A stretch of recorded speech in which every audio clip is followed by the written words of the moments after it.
Breaking news at this hour, the Syrian military says that the runway in the Aleppo International Airport is out of service as a result of an Israeli airstrike.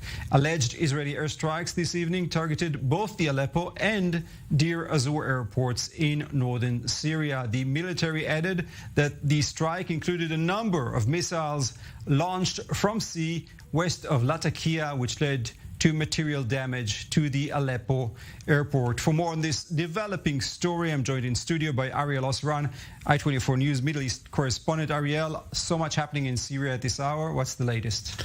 Well, the latest is, as you described, the Syrian military saying that the Aleppo airport, the second largest airport in the country, the runway there is out of service. Now, this is just this comes as days after Israel was blamed for carrying out a similar strike on the same airport. Now, as for the targets of the strike beyond the runway, a Syrian war monitor in Syria, it's London-based, is saying that Israel targeted warehouses belonging to pro-Iranian militias located near the airport. These burned down due to the strikes and are reportedly destroyed. Now, what prompted Israel for this strike?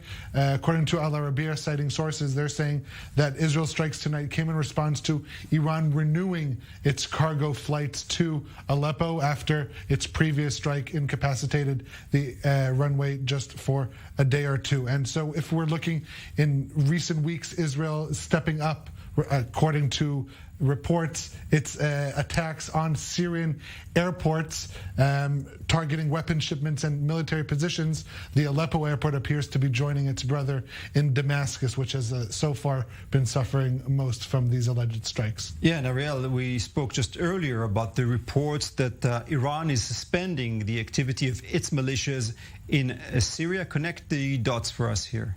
Well, according to several reports, this is believed to be stemming from these continuous strikes attributed to Israel, and also conducted by the American coalition, which also operates in Syria. But in addition to that, not only out of fear from these Israeli continued strikes, but also pressure from Moscow calling on Iran to stop, quote, antagonizing Tel Aviv, to limit its activity. Now, if we look in Israel, how Israel sees this, there's a sense in the Israeli security establishment this evening that these remarks from Russia are appearing to reach the ground. They are limiting the operations there. There are still many questions that remain, whether these pro-Iranian militias are entirely stopping their operations or some form of recalibration. As we've seen in recent weeks, they have been relocating their positions amid these strikes. But at the end of the day, not only are we seeing this Russian pressure, also there have been recent reports that Syrian President Bashar al-Assad has also pressured Iran not to attack Israel from its territory. So if we're looking at this entrenchment of Iran in Syria, close to Israel's southern border, this appears to be taking quite a big of a hit in recent weeks.